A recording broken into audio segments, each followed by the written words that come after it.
सो hello बच्चों party, welcome back to my YouTube channel सेट्राइम बाउंडवॉल। This is Sandeep bhaiya from IIT Guwahati. And guys, आज के वीडियो में हम बात करने वाले हैं आरजेपीटी अमेठी के बारे में। और भाई, मैंने अभी विकिपीडिया पे इनकी हिस्ट्री देख रहा था, वहां पर लिखा हुआ था कि it is an institute of national importance equivalent to IITs. और इसे फॉर्मली ओपन किया गया था जुलाई 2008 में। और इसका मूल उद्देश्य यही था, रिसर्च को बढ़ाना in field of petroleum and chemical. नाम से ही लग रहा है Rajiv Gandhi Institute of petroleum and Technology. और इंस्टीट्यूट भी जो है पेट्रोलियम और केमिकल इंजीनियरिंग के लिए काफी फेमस इंस्टीट्यूट है। और आज की वीडियो में हम थोड़ा सा इसी की बात में चर्चा करने वाले हैं कि भाई, क्योंकि इसका एप्लीकेशन फॉर्म जल्दी क्लोज होने वाला है, तो किस रैंक तक एडमिशन होता है और किस किस को अप्लाई करना चाहिए, और मेन चीज यहाँ का प्लेसमेंट कैसा है, और बाकी एप्लीकेशन किस तरीके से भरना है, काउंसलिंग किस तरीके से होने वाली है, और किस तरीके से अपने रैंक को अपन लोग यहाँ बेस्ट वे में यूटिलाइज कर सकते हैं। भाई देखो, सरकारी कॉलेज है और आज हम इसी के बारे में बात करने वाले हैं। गाइस, अगर मैं इसके लोकेशन की बात करूं तो जो लोग बाहर के हैं उनके बारे में बता दूं, ये उत्तर प्रदेश में अमेठी में है। और अमेठी जो है, मतलब ये जो कॉलेज है, लखनऊ एयरपोर्ट से 95 किलोमीटर दूर है। मतलब तो इसकी कनेक्टिविटी भी ठीक ठाक है, इजीली रीचेबल है। और अगर मैं कैंपस एरिया की बात करूं तो दैट इज द 47 एकड़। अब बात करते हैं भैया, इस कॉलेज में कौन कौन एलिजिबल है। अगर मैं एलिजिबिलिटी क्राइटेरिया की बात करूं तो देखो, जिन लोगों ने जे एडवांस क्लियर किया है उनको मिलेगा फर्स्ट प्रेफरेंस, और जे एडवांस वाले बिल्कुल एलिजिबल हैं। अगर आपके बोर्ड में 75% नहीं है तो भी आप यहां पर अप्लाई कर सकते हो। और SC ST या PWD में आते हो तो 5% का और रिलैक्सेशन मिल जाएगा। 55% से ज्यादा अगर है आपका बोर्ड में तो आप यहां पर क्या कर सकते हो, अप्लाई कर सकते हो। उसके साथ साथ जेई में जेई एडवांस आपका क्वालिफाई होना चाहिए अगर आप यहां पर एडमिशन चाहते हो तो। इनफैक्ट अगर आप जे एडवांस नहीं भी क्वालिफाई हो, जेई मेन क्वालिफाई हो, मतलब जे एडवांस के लिए आपने कट ऑफ क्लियर किया है, जेई मेंस में आप बैठे थे और आपका कट ऑफ क्लियर हो गया था, तो भी आप यहां पर एलिजिबल हो। लेकिन प्रेफरेंस ये लोग पहले जेई एडवांस के को देंगे और उसके बाद प्रेफरेंस जो है जेई मेन को देंगे। अब आप में से बहुत सारे लोगों को लग रहा होगा कि भैया एडवांस वाले सीट छोड़ेंगे तब तो हमें मिलेगा, तो घबराओ नहीं, एडवांस वाले बहुत सारे सीट छोड़ते हैं और जेई मेन में भी काफी लो रैंक तक यहां पर एडमिशन देखने को मिल जाता है। अब जेई मेन में एलिजिबिलिटी क्राइटेरिया में आपको बता दूं, देखो जे एडवांस का एलिजिबिलिटी क्राइटेरिया एकदम फिक्स है कि जे एडवांस की अगर आपकी रैंक है और साथ ही साथ बोर्ड में आपके 60% से ज्यादा है, you are eligible for this institute. और अगर आप जेई मेन के थ्रू अप्लाई करना चाह रहे हो तो पिछले बार की तुलना में थोड़ा सा पिछले बार की तुलना में थोड़ा सा एलिजिबिलिटी क्राइटेरिया में चेंज आया है। पहले होता था कि 80% से ज्यादा होना चाहिए, पर अब मामला ऐसा है कि 60% भी है अगर आप बोर्ड में, तो आप आरजेपीटी में अप्लाई कर सकते हो। और SC ST PWD के लिए 5% कम में ही हो जाता है। अब एक चीज है जो इंपॉर्टेंट ध्यान रखने वाली बात है कि पहले जेई मेन में कोई भी अप्लाई कर सकता था, मतलब एक ऐसा बच्चा जिसकी रैंक लो है, जिसने जेई मेन क्वालिफाई नहीं किया, कट ऑफ भी क्लियर नहीं किया, वो भी यहां पर अलाउड था। पर अभी इन लोगों ने बोला कि नहीं, अब अगर आपको हमारे यहाँ बैठना है तो हम बोर्ड का क्राइटेरिया घटा रहे हैं लेकिन जेई का क्राइटेरिया बढ़ा रहे हैं। एटलीस्ट जेई मेन क्वालिफाई करना होगा। जे एडवांस के लिए अगर आप एलिजिबल थे, जे एडवांस के पेपर में आप लिखे हैं या पेपर या नहीं लिखे हैं, that is a different matter. लेकिन अगर आप जे एडवांस के लिए एलिजिबल थे तो आप क्या कर सकते हैं यहाँ पर, मतलब अगर आप जे एडवांस के लिए एलिजिबल हैं तो आप क्या कर सकते हैं, यहाँ पर अप्लाई कर सकते हैं। लेकिन इन लोगों ने बोला कि हम फर्स्ट प्रेफरेंस एडवांस को देंगे, सेकंड प्रेफरेंस मेंस को देंगे। तो जिनको अच्छी ब्रांचेस चाहिए, मतलब बढ़िया ब्रांचेस है ना, वो आपके रिस्पेक्ट में कुछ भी हो सकती है, उसके लिए आपको फर्स्ट राउंड में बैठना चाहिए। फर्स्ट राउंड में क्या बैठने का हैक है उसके बारे में मैं वीडियो में बात करने वाले हैं। अब मैं बात करूं यहाँ पर एप्लीकेशन फीस कितना लगने वाला है, तो अगर आप SC ST हैं तो 600 रुपये लगेगा और 100 रुपये टैक्सेस लगे, 108 रुपये की टैक्स लगेगी। और अगर आप बाकी अदर कैटेगरी में आते हैं तो आपका जो है पैसा कम, थोड़ा सा ज्यादा लगेगा, 1200 रुपये लगेगा और 216 रुपये टैक्स में जाएगा। और मजे की बात यह है कि अगर आप फीमेल कैंडिडेट हैं, अगर आप नारी हैं तो सब पर भारी हैं, आपके 600 रुपये सीधे सीधे माफ हो जाएंगे। SC ST वालों की फीस आपको देनी है, दैट्स इट। अब बात करते हैं भाई साहब शेड्यूल के बारे में। काउंसलिंग का शेड्यूल क्या है, तो काउंसलिंग का जो शेड्यूल है बड़ा सिंपल है, उसको थोड़ा सा आप समझिए। हाँ, इनका रजिस्ट्रेशन ऑलरेडी चल रहा है, 2 तारीख से लेके 15 तारीख तक रजिस्ट्रेशन चलेगा। अभी इन्होंने 2 राउंड का शेड्यूल डाल दिया है, तीसरे राउंड के बारे में जब सीट बचेगी तो इस पर ये लोग आगे बात अपना बढ़ाएंगे। लेकिन अभी सिस्टम क्या है कि भाई, राउंड 1 में 2 बार सीट अलॉट होगा, एक फर्स्ट सीट अलॉटमेंट, एक सेकंड सीट अलॉटमेंट। ये सारी चीजें क्या है, थोड़ा सा मैं इसके बारे में आपको बताता हूं। देखिए है ऐसा कि राउंड वन में क्या होगा कि सबसे पहले आप रजिस्ट्रेशन करेंगे, रजिस्ट्रेशन करने के बाद चॉइस फिलिंग करेंगे। अगर चॉइस फिलिंग पर एक वीडियो चाहते हैं कि भैया प्लेसमेंट को कंपेयर करके थोड़ी एक चॉइस फिलिंग पर वीडियो बना दीजिए कि हमें किस चॉइस फिलिंग को कैसे, किस ब्रांच को किधर रखना चाहिए, तो आप बताइएगा, एक शॉर्ट वीडियो अपन उस पर बना देंगे। सबसे पहले आपको 2 से 15 के बीच में इधर आरजेपीटी में एडमिशन चाहिए, चाहे आप मेंस क्वालिफाइड हो या एडवांस क्वालिफाइड है, दोनों लोग एलिजिबल हैं। आप क्या करिए, राउंड 1 के लिए रजिस्ट्रेशन करिए 2 जून से लेके 15 जून के बीच में। अब रजिस्ट्रेशन और चॉइस फिलिंग आप करिए, उसके बाद से आपका क्या है, 16 तारीख को फर्स्ट अलॉटमेंट आएगा, मतलब फर्स्ट सीट अलॉटमेंट रिजल्ट आएगा। और जैसे ही सीट अलॉटमेंट रिजल्ट आएगा, आपको क्या करना पड़ेगा, 19 जून के पहले पहले आपको सीट एक्सेप्टेंस फीस देनी पड़ेगी, या सीट बुकिंग अमाउंट या ब्लॉकिंग अमाउंट बोल लीजिए, वो देना पड़ेगा। कितना देना पड़ेगा, 30,000 देना पड़ेगा। तो 30,000 आपको क्या करना पड़ेगा, पे करना पड़ेगा। कब, रिजल्ट आने के बाद 19 तारीख से पहले पहले। तो पहले आप क्या करेंगे, रजिस्ट्रेशन करेंगे, रजिस्ट्रेशन करने के बाद फर्स्ट सीट अलॉटमेंट रिजल्ट आएगा, और सारे लोगों को जिनको जिनको सीट मिलेगी उनको पैसे देने हैं 30,000। जिनको नहीं मिलेगी वो अगले राउंड के लिए चले जाएंगे। अब जिनको सीट मिली है उन्होंने पैसे भी दे दिए 30,000। अब क्या करना है, अब करना ये है कि 30,000 देने के बाद से आप फिर सेकंड सीट अलॉटमेंट के लिए एलिजिबल हो जाएंगे। जैसे फॉर एग्जांपल मान लो फर्स्ट सीट अलॉटमेंट रिजल्ट में बहुत सारे लोगों को सीट अलॉट कर दिया गया, लेकिन उसमें से बहुत सारे लोग थे जिन्होंने 30,000 का पेमेंट किया, बहुत सारे लोगों ने पेमेंट नहीं किया, क्योंकि उनको हो सकता है कहीं दूसरी जगह एक बेटर अपॉर्चुनिटी मिल गई हो। तो उस केस में जो सीटें बच जाएंगी उस पर फिर से अपग्रेडेशन राउंड होगा, जिसको हम बोलेंगे सेकंड सीट अलॉटमेंट, मतलब सेकंड सीट अलॉटमेंट। तो सेकंड सीट अलॉटमेंट में क्या होगा कि जिनको पहले से ब्रांच मिली है उनकी ब्रांच अपग्रेड हो जाएगी, और बाकी लोगों को नए मतलब ब्रांचेस अलॉट होंगे। अब फिर वही है कि भाई जिनको ब्रांच अलॉट हो रहा है वो अपना पैसा वैसा जमा करें, और जिनका सीट अपग्रेड हो गया है उन सब लोग को 25 जून से पहले पहले क्या करना है, रिमेनिंग अमाउंट पे करना है। जैसे इनकी जो भी टोटल फीस है 1,56,000 पहले सेमेस्टर का, तो आप यहाँ पर देख सकते हैं कि इनकी टोटल फीस कितनी बनने वाली है। देखो फीस के मामले में तो ये महंगा कॉलेज है, आईआईटी जैसा फीस लेते हैं लोग, लेकिन आईआईटी में फायदा ये रहता है कि जो गरीब लोग हैं, जिनके जिनके पेरेंट्स की इनकम 1 लाख से कम है, उनकी फीस माफ हो जाती है, पर यहां पर ऐसा नहीं है। ठीक है, तो यहां पर सिस्टम क्या है, 1,36 के आसपास पहले साल पहले सेमेस्टर का फीस लगता है। तो आपका जो भी रिमेनिंग अमाउंट होगा यू हैव टू पे दैट। एंड जो लोग रिमेनिंग अमाउंट पे नहीं करेंगे उनकी सीटें कैंसिल हो जाएंगी, विड्रॉल मानी जब मतलब विड्रॉल माना जाएगा। तो आपको 25 तारीख से पहले पहले क्या करना है, पेमेंट अपना जमा करा देना है। और उसके बाद से जो लोग नहीं जमा कराएंगे या जिनकी सीटें वैकेंट रह जाएंगी, या जिनकी या जो लोग विड्रॉल कर लेंगे, उसकी वैकेंसी आएगी राउंड 2 के लिए, क्योंकि जो सीटें वैकेंट रह जाएंगी वो राउंड 2 में क्या की जाएंगी, फिर से अलॉट की जाएंगी।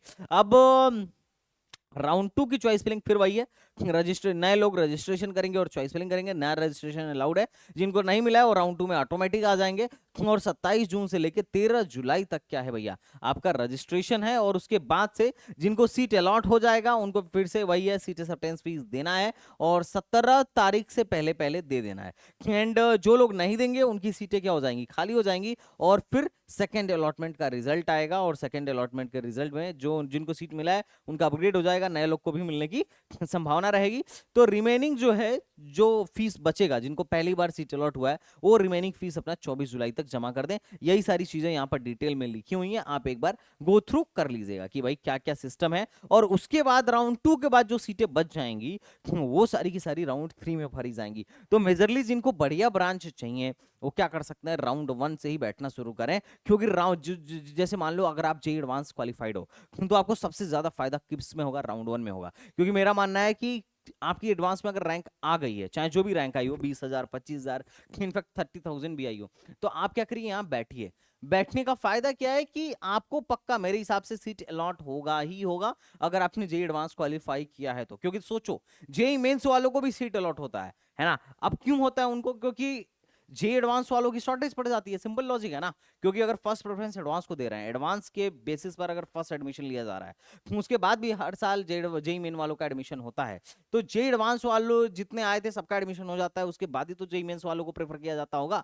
तो जे एडवांस में आपकी रैंक जो भी आ रही है, आप फर्स्ट अगर राउंड में बैठते हैं तो मुझे लगता है मोटा मोटी आपको एडमिशन मिल जाएगा। इस ब्रांच में मिलेगा, कैसे मिलेगा, ये आपके चॉइस फिलिंग पर और आपके काउंसलिंग स्किल पर डिपेंड करता है, जो कि बहुत ही ज्यादा इंपॉर्टेंट है। तो ये चीज थोड़ा सा आप क्या करिएगा बेटा, ध्यान में रखिएगा। मान लीजिए कोई एक बच्चा है जो जे एडवांस क्वालिफाइड है, और अगर वो राउंड 2 में बैठता है, सीधे राउंड 1 में नहीं बैठता है, तो क्या होगा, तो भी प्रेफरेंस उसको ही ज्यादा मिलेगी मेंस वालों से, लेकिन जो सीटें बची रहेंगी मात्र उसी पे एडमिशन होगा। चाहे आपकी एडवांस में रैंक चाहे जितना भी बढ़िया हो या चाहे जैसा भी हो, आपको बची हुई सीटों पर ही एडमिशन मिलेगा। तो अगर आप बेस्ट सीटें चाहते हैं तो आपको राउंड 1 में आके क्या करना चाहिए, पार्टिसिपेट करना चाहिए, if you are interested in RGIPT only then. और ये जो ब्लॉकिंग अमाउंट है, ध्यान रखना, इस पर सबसे ज्यादा ध्यान रखना। अगर सही से काउंसलिंग नहीं करोगे तो ये जो है रिफंड पॉलिसी पहले थोड़ा इनका अच्छे से पढ़ लेना। और एक चीज और है कि जिन लोगों को है कि भैया आप अपनी काउंसलिंग कराओ, तो देखो जोसा की काउंसलिंग हमारी बंद हो गई, हमने इसको प्रोग्राम क्लोज कर दिया क्योंकि सीटी फुल हो गई। रीजन क्या है, क्योंकि हर साल 1000 बच्चों की हम लोग काउंसलिंग करते हैं और बच्चों की कभी कमी नहीं पड़ती है। हमेशा बच्चा क्या करता है, सबसे पहले हमारी सीट बुक करा के रखता है, बिकॉज दे नोज कि अगर काउंसलिंग में सबसे बेस्ट तरीके से कोई लोग किसी की टीम काम कर रही है तो वो है संदीप भैया की टीम। तो और यही रीजन है यार, देखो किसी भी यूट्यूब पे काउंसलर्स को उठाओ, सबके प्रोग्राम चल रहे होंगे, पर सिर्फ हमारे नहीं चल रहे हैं। रीजन क्या था, हमारा जोसा का शुरू के 3 दिन के बाद ही सारी सीटें फुल हो गई। तो सेम चीज एके2 में भी होता है, यूपी के काउंसलिंग में भी होता है। तो आप लोग अगर एके2 या यूपी में एडमिशन लेना चाह रहे हो या किसी भी काउंसलिंग के थ्रू हमारे यहाँ एडमिशन लेना चाह रहे हो, तो आप क्या कर लो, फटाफट हमारी सीटें बुक कर लो, वरना आगे चल के ये भी फिल हो जाएंगी। ओके बच्चा पार्टी। अब बात करते हैं भैया फीस क्या है। तो देखो ये फीस है, एडमिशन के टाइम पे लगभग लगभग 6000 एडमिशन फीस और एलुमनाई मेंबरशिप और स्टूडेंट वेलफेयर फंड लगता है। बाकी ट्यूशन फीस 1 लाख रुपए है, जो कि काफी अच्छा खासा अमाउंट है। और SC ST के लिए वही थोड़ा सा कम हो जाता है, 25,000, तो इनके लिए 75,000 रुपए है। स्कॉलरशिप जो है गवर्नमेंट वाली आपको मिलती है, इसके लिए आपको यूपी से है तो यूपी गवर्नमेंट के पोर्टल पर, NSP से हैं तो मतलब सेंट्रल में लेना चाहते हैं तो NSP के पोर्टल पर आपको खुद ही जाके अप्लाई करना पड़ेगा। बाकी अगर टोटल फीस में बात करूं at the time of admission, तो 1,51 लगेगा, 1,51,000 लगेगा। फीस काफी अच्छा खासा है यहाँ पर। बाकी नेक्स्ट सेमेस्टर से 136,000 आपको देना पड़ेगा, और अगर आप SC ST हैं तो 1,11 के आसपास ही आपकी फीस लगने वाली है। अब बात करते हैं भैया यहाँ पर ब्रांचेस कौन कौन सी हैं। तो यहाँ पर देखो 2 ब्रांचेस जिस पर मैं स्टार मार्क किया हूँ, बहुत पुरानी है और ये सबसे ज्यादा पॉपुलर है। काफी PSUs इन दोनों ब्रांचेस में रिक्रूट करने के लिए आती हैं। बाकी ब्रांचेस थोड़े से नए हैं, जिसमें कंप्यूटर के प्लेसमेंट्स वगैरह भी आने स्टार्ट हो गए हैं, बट समस्या जो है प्लेसमेंट को लेकर है। कॉलेज ठीक है, रिसर्च भी काफी अच्छी है यहाँ पर, है ना, और इसीलिए विकिपीडिया वालों ने भी लिखा था कि इक्वलेंट टू IITs। और अगर तुम इन 2 ब्रांचों के लिए बात करोगे तो इन 2 ब्रांचों के लिए अच्छी रिसर्च यहाँ पर होती है, चीजें यहाँ पर काफी बढ़िया है, काफी बढ़िया लैब फैसिलिटीज आपको देखने को मिल जाएगी। लेकिन अगर आप टेक ब्रांचेस की बात कर रहे हो, लाइक सर्किटल ब्रांचेस की बात कर रहे हो, like computer science and mathematics and computing and computer science and design, तो इंफॉर्मेशन टेक्नोलॉजी, तो ये सारी ब्रांचेस अभी नहीं है। पर इनके प्लेसमेंट के लिए इन लोगों ने ऐसा कर रखा है कि 3rd ईयर के बाद इन ब्रांचेस वाले बच्चों को ये लोग क्या करते हैं, फाइनल ईयर में बेंगलुरु वाले सेंटर पर भेज देते हैं, so that they can get more exposure and placement and all.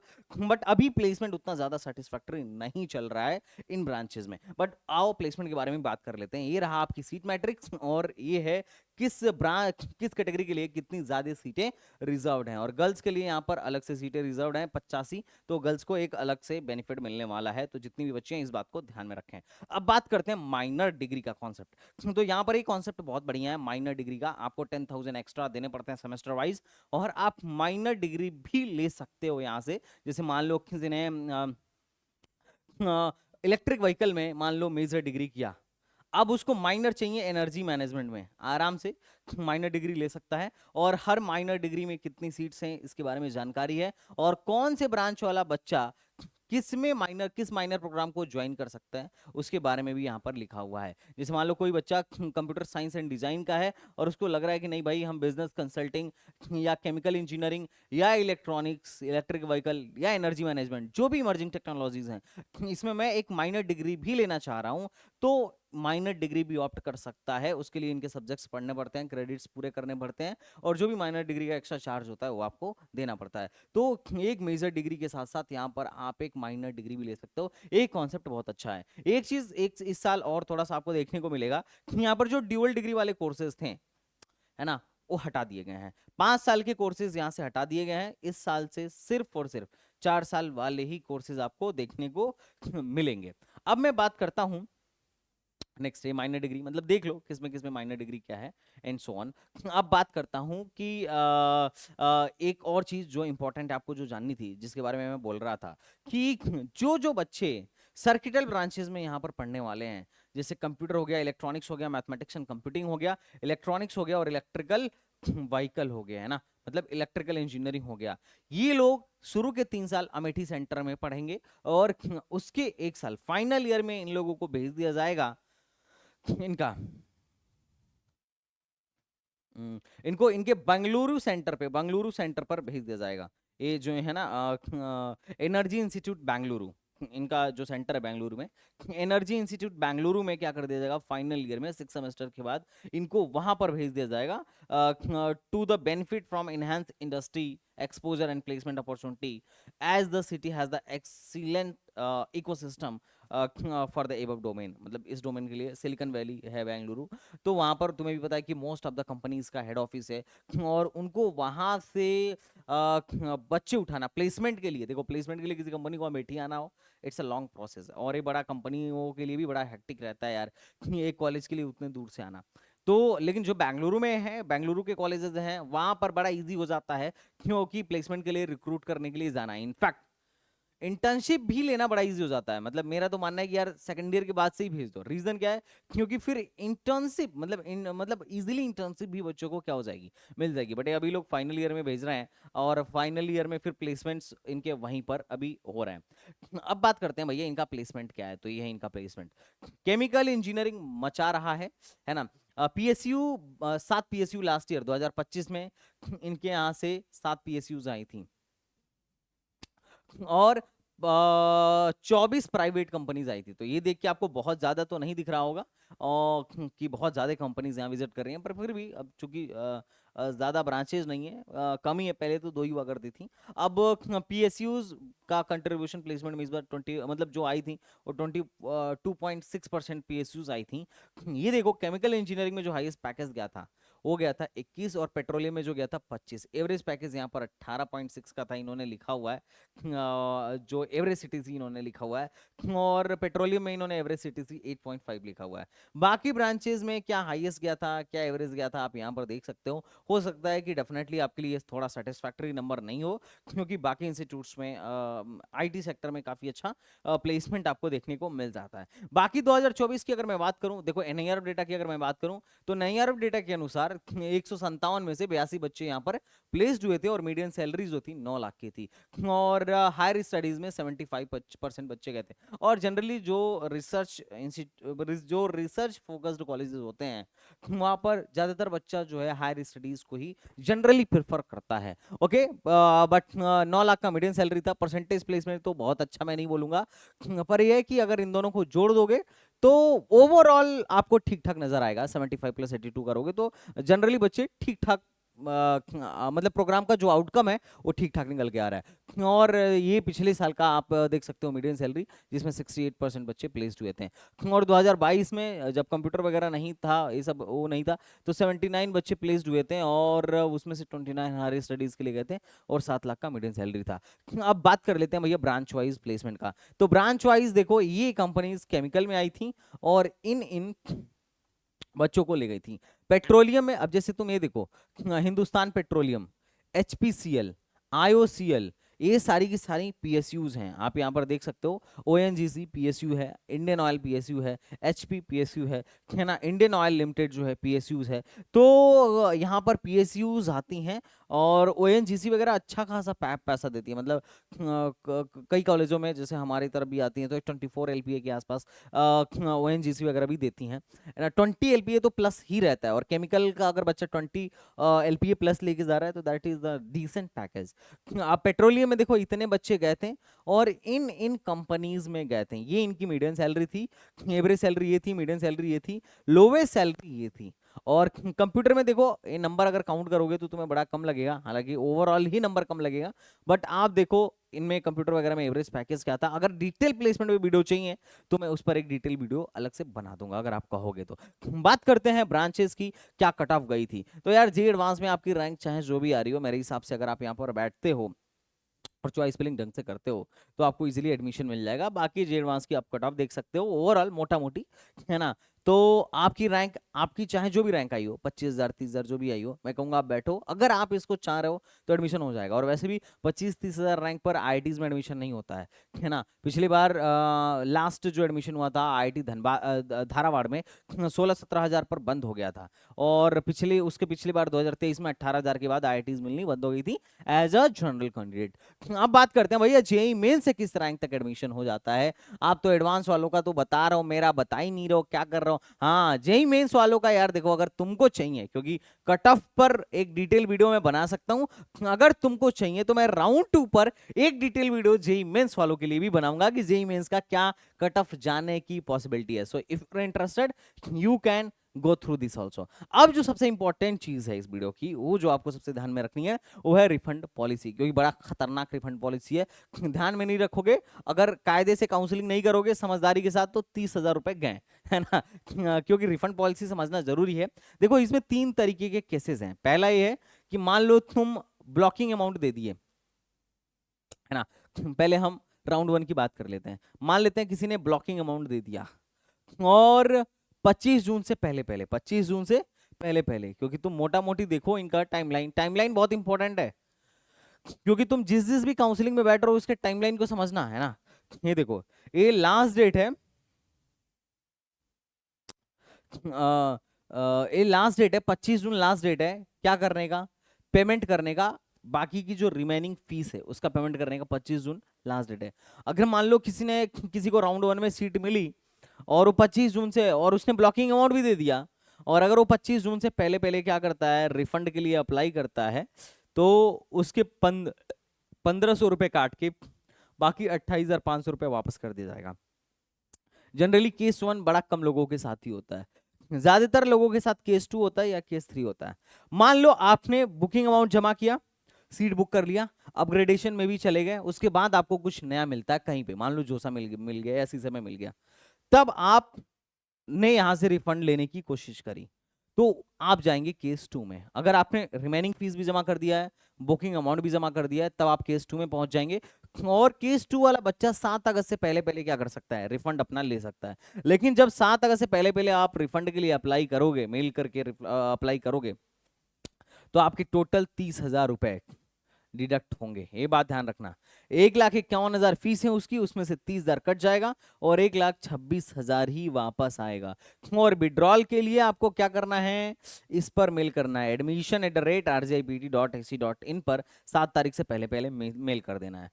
Case 3 क्या है कि मान लो किसी ने 8 अगस्त के बाद 8 अगस्त के बाद क्या किया, 8 अगस्त को या 8 अगस्त के बाद मेल किया कि नहीं नहीं भैया हम हमारा पैसा वापस कर दो, तो उस केस में कुछ पैसा वापस नहीं होगा, सिर्फ और सिर्फ कॉशन मनी होगा। मतलब सिर्फ एक दिन भी लेट कर दिया, 7 तारीख तक भी किया, तो 1,00,000 समथिंग, 1,26,000 आपका पूरा का पूरा वापस 1,21,000 पूरा का पूरा आपका वापस आ जाएगा। लेकिन जस्ट एक दिन भी लेट किए तो 30,000 तो जाएंगे ही जाएंगे, पूरा का पूरा पैसा चला जाएगा, सिर्फ और सिर्फ कॉशन मनी ही वापस नजर आएगा।